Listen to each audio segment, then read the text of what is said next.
तुर्की के सदर तैयब रजब उर्दवान ने कुछ महीने पहले एक बहुत बड़े मजमा में तकरीर करते हुए तुर्क अवाम को एक वाकया सुनाया और पूरी तुर्क कौम ने इंतहाई तवज्जो से वो वाकया सुना। तैयब उर्दवान के इस खिताब की पूरी वीडियो आज भी यूट्यूब पर मौजूद है। तैयब उर्दवान ने कहा, मैं आप लोगों को तारीख का एक वाकया सुनाना चाहता हूँ। मंगोल सल्तनत के बानी चंगेज खान के पोते का नाम हलाकू खान था। उसने बगदाद पर कब्जा किया और उसे पूरी तरह लूट लिया। बाज हवालों के मुताबिक इसने 2 लाख और बाज के मुताबिक 4 लाख इंसानों की आन में जिंदगी छीन ली और फिर इसने बगदाद की सारी कदीम मस्जिदें, मकतबे और महल ढा दिए। ये सारी कयामतें हलाकू ने बर्पा की। इसी जालिम हुक्मरान ने, जो बहुत दूर से आया था, एक हुक्म जारी किया कि वो बगदाद के सबसे बड़े आलिम से मिलना चाहता है। जाहिर सी बात है कि कोई आलिम हलाकू से मिलने के लिए तैयार नहीं हुआ। आखिरकार कादहान नाम का एक कम उम्र नौजवान, जिसकी अभी दाढ़ी भी नहीं निकली थी और एक मदरसे में मौलिम था, हलाकू का सामना करने के लिए राजी हो गया। हलाकू से मिलने के लिए जाते हुए कादहान ने अपने साथ एक ऊंट, एक बकरा और एक मुर्गा भी ले लिया। नौजवान आलम हलाकू के खेमे के पास पहुंचा और हलाकू से मिलने अंदर चला गया। हलाकू ने नौजवान आलम से पूछा, मुझसे मिलने और मेरा सामना करने के लिए बगदाद वालों के पास तुम्हारे सिवा और कोई नहीं था? कादहान ने जवाब दिया कि अगर आप मुझसे बड़े से मिलना चाहते हैं तो बाहर एक ऊंट मौजूद है, अगर दाढ़ी वाला चाहते हैं तो बाहर एक बकरा मौजूद है और अगर बुलंद आवाज वाला चाहते हैं तो बाहर एक मुर्गा भी मौजूद है। आप जिसे चाहें बुला लें। हलाकू भांप गया कि इसके सामने खड़ा हुआ शख्स कोई आम आदमी नहीं है, बल्कि बहुत ही पहुंचा हुआ आलिम दीन है। तब हलाकू ने उससे पूछा, ये बताओ कि मेरे यहाँ आने की वजह क्या है? नौजवान ने उसे बहुत गहरा और मुख्तसर जवाब दिया। उसने कहा, हमारे अमाल और हमारे गुनाह तुम्हें यहाँ लाए हैं। हमने अल्लाह की नेमतों की कदर नहीं की, उसकी नाफरमानियों में आगे बढ़ते चले गए। दुनिया, मालो दौलत और जमीन जायदाद हमारे दिलों में रच बस गए। इसलिए अल्लाह ने आपको हमारे पास अपना अजाब बनाकर भेजा है ताकि इसने हमें जो नेमतें दी थी वो हमसे वापस ले ले। ये जवाब सुनकर हलाकू ने दूसरा बड़ा ही अजीबो गरीब सवाल कर दिया। उसने पूछा, मुझे कौन यहाँ से निकाल सकता है? नौजवान ने जवाब दिया, जब हम नेमतों की कदर जान लेंगे, उनका शुक्र अदा करने लगेंगे और आपस के इख्तलाफात खत्म कर लेंगे तो उस वक्त फिर आप यहाँ हरगिज नहीं रह सकेंगे। इस वक्त मुसलमानों में एक बड़ी बीमारी ये फैली हुई है कि दूसरी अक़वाम पर आने वाली कुदरती आफतों को तो वो पूरे यकीन के साथ अल्लाह का अजाब करार देते हैं, लेकिन अपनी हालत की बेइंतहा खराबी को एहतसाब की निगाह से नहीं देखते हैं। हालांकि हमारी तारीख में ऐसी बहुत सी हिकायात मौजूद हैं जो खुद एहतसाबी का एहसास उभारती हैं। रजब तैयब उर्दवान तुर्क कौम को एक नई उठान के लिए तैयार कर रहे हैं। वो इस तरह की हकायतों की अहमियत को बखूबी समझते हैं। बाकी पूरी दुनिया के मुसलमानों के लिए भी इस हकायत में बड़ा सबक है। अल्लाह के तनबही अजाबों को दूसरों के यहाँ नहीं बल्कि खुद अपने यहाँ देखने की ज़रूरत है, वरना गफलत और बेअमली के पर्दे और ज़्यादा दबीज़ हो जाएंगे और सुबह उम्मीद और दूर हो जाएगी। अब हम पाकिस्तानियों की तरफ एक नज़र करते हैं। अब आप सोचें कि पाकिस्तान के अंदर पिछले 70-72 साल से जो लूट मार का एक समा है, उसकी सबसे बड़ी वजह क्या है? उसकी सबसे पहली और बुनियादी वजह ये है कि हमने हमेशा चोरों, डाकुओं और लुटेरों के ऊपर भरोसा किया था। कभी हमने जरदारियों को जितवाया, कभी हमने मौलाना फजलुर रहमान का साथ दिया और कभी हमने शरीफ कहलवाने वाले सबसे बड़े बदमाशों को वोट देकर अपने ऊपर मुसल्लत किया। तो फिर उसका नतीजा क्या निकला? उसका नतीजा ये निकला कि हम आज भी पूरी दुनिया के अंदर जलील और रुसवा हैं। हमारी आज भी पूरी दुनिया के अंदर कहीं एक टके की इज्जत नहीं है। हम आज भी दुनिया के ऐसे लोग शुमार किए जाते हैं कि जिनका ना घर है ना घाट है, जो ना किसी और के हो सकते हैं ना कोई इनका हो सकता है। इसकी सबसे बड़ी वजह क्या है? हमने दिल में ईमानदारी से सोचना है तो हमें जवाब फौरी तौर पर मिल जाएगा कि इसकी सबसे बड़ी वजह यह है कि हमने पाकिस्तान जैसी नेमत को धत्कार दिया।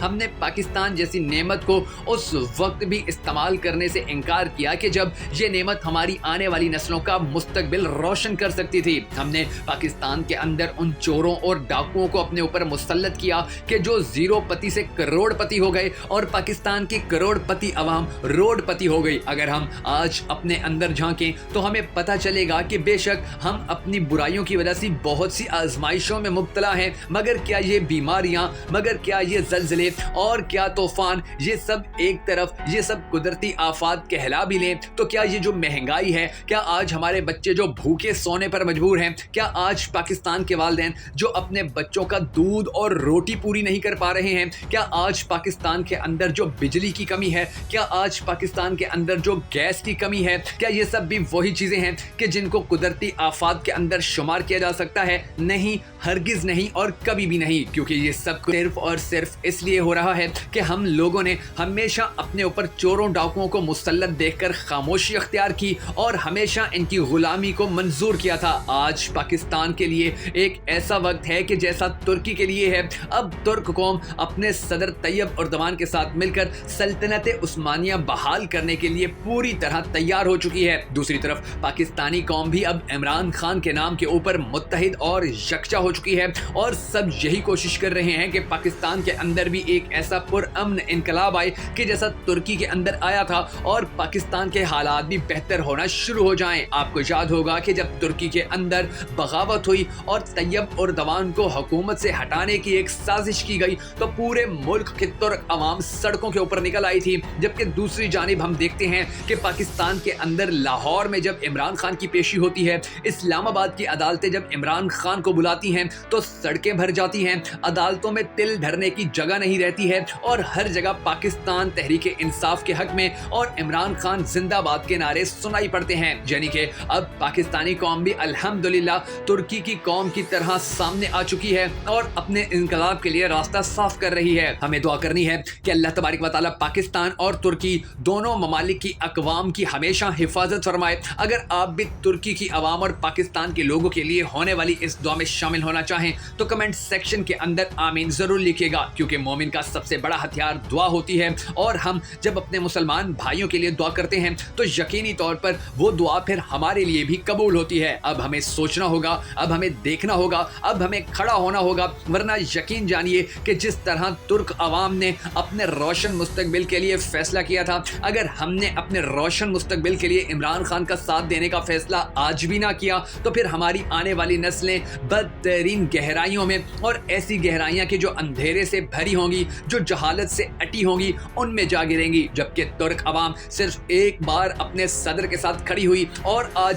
ترکی کی عوام انتہائی خوشحال زندگی گزار رہی ہے۔ پوری دنیا کے اندر ان کی عزت اور احترام ہے، ان کی معیشت روز بروز آگے جا رہی ہے اور وہ لوگ اب سلطنت عثمانیہ کو بحال کرنے کے حوالے سے جو تیاریاں کر چکے ہیں وہ بھی اپنی مثال آپ ہیں۔ جبکہ دوسری جانب پاکستانی عوام اب آہستہ آہستہ کھڑی تو ہونا شروع ہو چکی ہے، مگر ابھی بھی عمران خان کے فیصلوں کے اوپر اس طرح سے لبیک نہیں کہہ رہی ہے کہ جس طرح سے کہنے کا حق ہے۔ اگر آج بھی پاکستانی قوم ترک عوام اور صدر طیب اردوان سے سبق حاصل کرے اور اپنے ملک کے لیے اٹھ کھڑی ہو تو یقین جانیے کہ پاکستان کی قسمت اور پاکستان کا مقدر ایک رات کے اندر بدل سکتا ہے اور ہمارے تمام تر مسائل حل ہو سکتے ہیں۔ ضرورت صرف اس امر کی ہے کہ ہم اپنے گریبانوں کے اندر جھانکیں اور دیکھیں کہ ہم نے اس پاکستان کے لیے کیا کیا ہے، ہم نے اس دھرتی کو کیا کچھ دیا ہے کہ جو دھرتی ہمارے پیدا ہونے سے پہلے ہماری کئی نسلوں کو نہ صرف زندگی دیتی رہی، نہ صرف روٹی دیتی رہی، نہ صرف رہنے کے لیے چھت دیتی رہی، نہ صرف کپڑے مہیا کرتی رہی، بلکہ زندگی کی ہر سہولت دینے کے ساتھ ساتھ ہمیں نماز روزہ کرنے کی بھی مکمل آزادی دیتی رہی۔ تو کیا اس دھرتی نے جب ہمیں اتنا کچھ دیا تو ہم بدلے میں اس دھرتی کو کچھ نہیں دے پائیں گے؟ انشاءاللہ ضرور دیں گے، اور پاکستان کا ہر بچہ، ہر بزرگ اور ہر خاتون سمیت ہر نوجوان اس میں اپنا حصہ ضرور ڈالے گا۔ تو اگر آپ بھی پاکستان کے لیے اسی طرح کھڑے ہونا چاہیں کہ جس طرح ترکی کی عوام اپنے ملک کے لیے کھڑی ہوئی تھی، تو ہماری اس ویڈیو کو لائک کرنے کے ساتھ ساتھ شیئر کرنا ہرگز مت بھولیے گا، تاکہ ہر پاکستانی کو پتہ چل سکے کہ ترکی کا صدر جس طرح سے اپنی قوم کو سمجھاتا ہے، بالکل اسی طرح عمران خان بھی پاکستانی قوم کو بہت باتیں سمجھانے کی کوشش کرتا رہا۔ ترکی کے صدر نے جس طرح اپنی قوم کو ایک شعور دیا ہے، اسی طرح پاکستان کے وزیر اعظم رہنے والے عمران خان نے بھی اس قوم کو شعور دینے کے لیے دن رات محنت کی ہے۔ اب دعا ہے کہ اللہ تبارک و تعالی ترک صدر طیب اردوان کو سلطنت عثمانیہ بنانے، اسے قائم کرنے اور اسے آگے کامیابی سے چلانے میں کامیاب کرے، اور عمران خان کو پاکستان کا اگلا وزیر اعظم بنائے، تاکہ پاکستان کے اندر سے اس کرپٹ ٹولے کا خاتمہ ہو سکے کہ جو ہمارے اوپر عذاب الہی کی صورت مسلط ہو چکا ہے۔ اور اگر ہم آج بھی کھڑے نہ ہوئے تو یقین جانیے کہ پھر ہمارا مستقبل ہمیشہ ہمیشہ کے لیے تاریک ہو جائے گا۔